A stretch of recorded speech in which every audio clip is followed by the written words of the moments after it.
মোথাবাড়ি কাণ্ডে তদন্তে নেমে আরো দুজনকে গ্রেফতার করলো এনআইএ। আরো দুজন গ্রেফতার, ধৃতদের নাম শাহাদাত হোসেন এবং আসিফ শেখ। এরা জানা যাচ্ছে যে ধৃতরা কংগ্রেস কর্মী।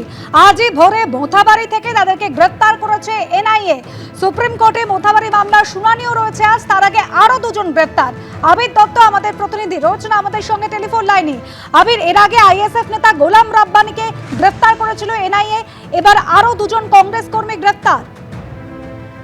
দেখো, একেবারেই মোথাবাড়ি কাণ্ডে আরো দুজনকে গ্রেপ্তার করা হলো এনআইএ এর তরফ থেকে। এই যে দুজনকে গ্রেপ্তার করা হয়েছে, গতকাল দীর্ঘ জিজ্ঞাসাবাদের পর তাদেরকে গ্রেপ্তার করা হয়েছে, এমনটাই এনআইএ সূত্রে জানা যাচ্ছে।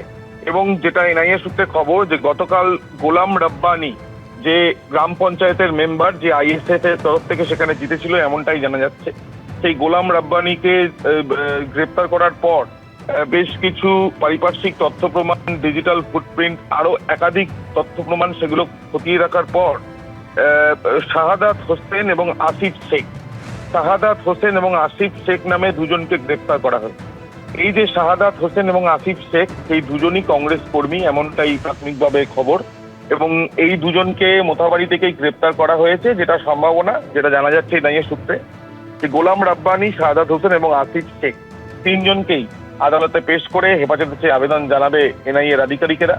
এবং এই ঘটনায় যে 12টি মামলা রুজু করা হয়েছিল, সেই 12টি মামলার পরিপ্রেক্ষিতে যে তদন্ত এনআইএ এর তরফ থেকে করা হচ্ছে, সেই তদন্ত চালিয়ে যাওয়ার ক্ষেত্রে বেশ কয়েকজনকেই কিন্তু ডেকে জিজ্ঞাসাবাদ করা হচ্ছে দীর্ঘক্ষণ।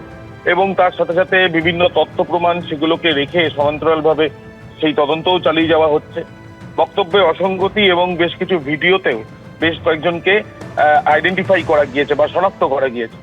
সেই ছবি দেখে কিন্তু বেশ কয়েকজনকে যাদেরকে আইডেন্টিফাই করা হয়েছে, তাদেরও কিন্তু এক এক করে জিজ্ঞাসাবাদ করা হচ্ছে।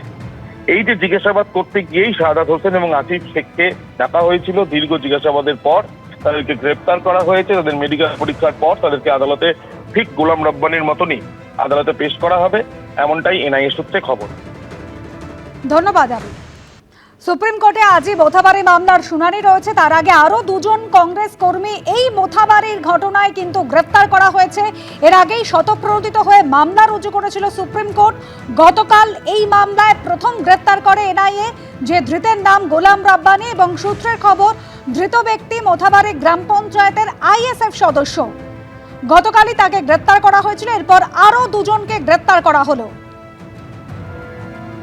যদিও গ্রেফতারের পর তা নিয়ে রাজনৈতিক তরজাও কিন্তু শুরু হয়েছে।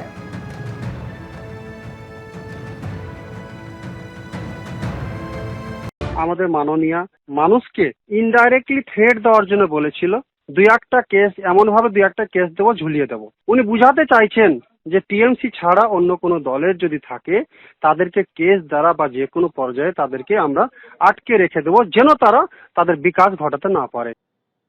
এর আগে তো রাজ্যের পুলিশ অ্যারেস্ট করেছে আইএসএফ, তারপর মিম মানে ওএসির দলের, এরা তো সব দেখেছি।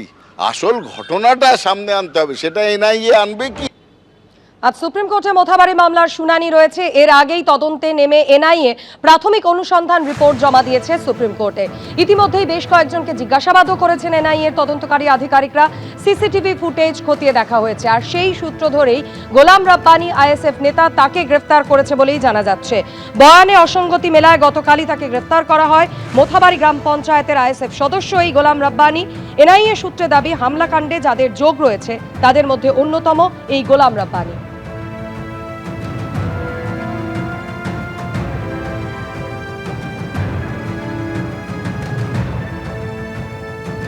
একটা পরিকল্পনা মাফিক আইএসএফকে আটকানোর চেষ্টা হচ্ছে। আমরা কোনোভাবেই এটাকে বরদাস্ত করব না, আইনি লড়াই করব, এক নম্বর কথা। দ্বিতীয় কথা হচ্ছে, আইন সবার জন্য সমান। আমরা তদন্ত করছি আমাদের ইন্টারনাল। যদি কেউ অন্যায়ের সাথে যুক্ত থাকে তার হয়ে সাফাই গাইব না, তবে কাউকে যদি অন্যায়ভাবে আটকায় তাহলে আমি সর্বোচ্চ আইনি লড়াই করব। এগুলো আসলে একই জায়গায় আছে। এমনকি মোহাম্মদ সেলিমও যখন রুদ্রদ্বার মিটিং করেন হুমায়ুনের সঙ্গে পাঁচতারা হোটেলে গিয়ে, নিজের পার্টির লাইনের বাইরে গিয়ে, তখন আমরা বুঝতে পারি যে এগুলো আসলে একটা অদ্ভুত হিন্দু ফোব এবং একটা হিন্দু বিরোধী প্রোগ্রামের অংশ। এই জিনিস চলতে দেওয়া যায় না। বাঙালি এই জিনিস মানে না, বাঙালি বহুত্ববাদে বিশ্বাস করে। পয়লা এপ্রিল সুপ্রিম কোর্টের নির্দেশে কাজ করতে আসা বিচারকরা মালদার মোথাবাড়িতে ভয়াবহ অভিজ্ঞতার সম্মুখীন হয়েছিলেন। সকাল থেকে ঘন্টার পর ঘন্টা তারা আটকে থাকেন, তারপর রাতে যখন পুলিশ তাদের বার করে নিয়ে যায়, তাদের কনভয়ের উপরও হামলার ঘটনা ঘটে। দেখাবো। We are traveling alone. High Court, take care of my children.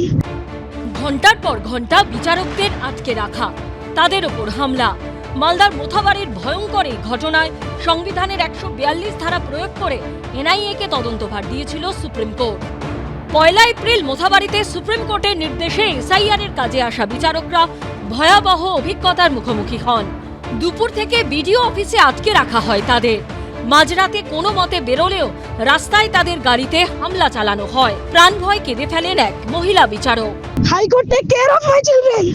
Take care of my children if something happens to me. Mothabari কাণ্ডে মূল চক্রী হিসেবে আইনজীবী মোফাক্কারুল ইসলাম সহ 35 জনকে আগেই গ্রেপ্তার করেছিল সিআইডি ও পুলিশ। এবার গ্রেপ্তার করল এনআইএ। সোমবার সুপ্রিম কোর্টে এই মামলার পরবর্তী শুনানি রয়েছে। আবিদ দত্ত ও সমক লাহিড়ীর রিপোর্ট, এবিপি আনন্দ। কদিন বাদে বিধানসভা ভোট, জোর কদমে চলছে প্রচার। আর এই সময় কি খেয়ে সুস্থ থাকছেন জগদ্দলের তৃণমূল প্রার্থী, জানালেন এবিপি আনন্দকে। জগদ্দলের বিদায়ী তৃণমূল বিধায়ক, হেভিওয়েট তৃণমূল নেতা 26-এর ভোটে ফের তাকেই প্রার্থী করেছে শাসক শিবির। ফের একবার ভোটের ময়দানে ভাগ্য পরীক্ষা হবে সোমনাথ শ্যামের। প্রচার যখন তুঙ্গে, তখন কি খেয়ে সুস্থ থাকছেন তৃণমূল প্রার্থী। এদিন তৃণমূল প্রার্থীর দুপুরের মেনুতে ছিল 2টি রুটি, সবজি, টক দই। এই দুপুরবেলা কোনোদিন 2টো রুটি, কোনোদিন আবার ফল খেয়েও চলে, কোনোদিন আবার ঘোল খেয়েও চলে, দইয়ের ঘোল খেয়ে। তো যেরকম যেটা পাই সেটাই খাই, এটাই চলছে আমার। জগদ্দলের তৃণমূল প্রার্থী সোমনাথ শ্যামের সকাল শুরু হয় ছাতুর ঘোল বা ইডলি দিয়ে। এরপর প্রচারের ফাঁকে যত সম্ভব হালকা খান। দুপুরে 2টি রুটি, সবজি কিংবা ফল খেয়েই প্রচার সারেন। কিন্তু সারাদিন প্রচার সেরে রাতের বেলা কি খান তিনি? আমি খুব অল্প খাই, কেন বিকেলবেলা হলেই সন্ধ্যেবেলা আমার কোনো না কোনো জায়গায় নেমন্তন্ন থাকে। মানে এটা ফিক্স, মানে আপনি যদি 30 দিন দেখেন, 30 দিনের মধ্যে আমার 28 দিন হয়তো নেমন্তন্ন থাকে। তো নেমন্তন্ন বাড়িতে গেলে কিছু না কিছু খাওয়া হয়, তো সেটাই আমার রাতের ভোজন হয়ে যায়। সেই জন্য দিনের বেলা হালকা কিছু খাই, রাতে নেমন্তন্ন থাকলে খেলাম, আর নাহলে ওই ভাত রুটি যেটা মিলিয়ে খেতে পারি আর কি তাই খাই। পুষ্টিবিদরা বলছেন রুটিতে থাকে ফাইবার, প্রোটিন। সবুজ শাকসবজিতে রয়েছে প্রচুর পরিমাণে ভিটামিন এ, সি এবং ফাইবার। অন্যদিকে টক দইতে রয়েছে প্রচুর পরিমাণে ক্যালসিয়াম এবং ল্যাকটিক অ্যাসিড। ফলে রয়েছে ভিটামিন সি, ফাইবার, অ্যান্টিঅক্সিডেন্ট। তার ফলেই শক্তি পান, দিনভর দৌড়ে বেড়ান জগদ্দলের মাটিতে। এবারের বিধানসভা ভোটে তৃণমূলের সোমনাথ শ্যামের বিরুদ্ধে বিজেপির প্রার্থী প্রাক্তন আইপিএস রাজেশ কুমার, ফরওয়ার্ড ব্লকের পারভেজ আহমেদ খান। অন্যদিকে কংগ্রেসের হয়ে লড়বেন মন্দিরা চক্রবর্তী। সমীরণ পাল, এবিপি আনন্দ, উত্তর 24 পরগনা। এবিপি আনন্দ, এগিয়ে থাকে, এগিয়ে রাখে।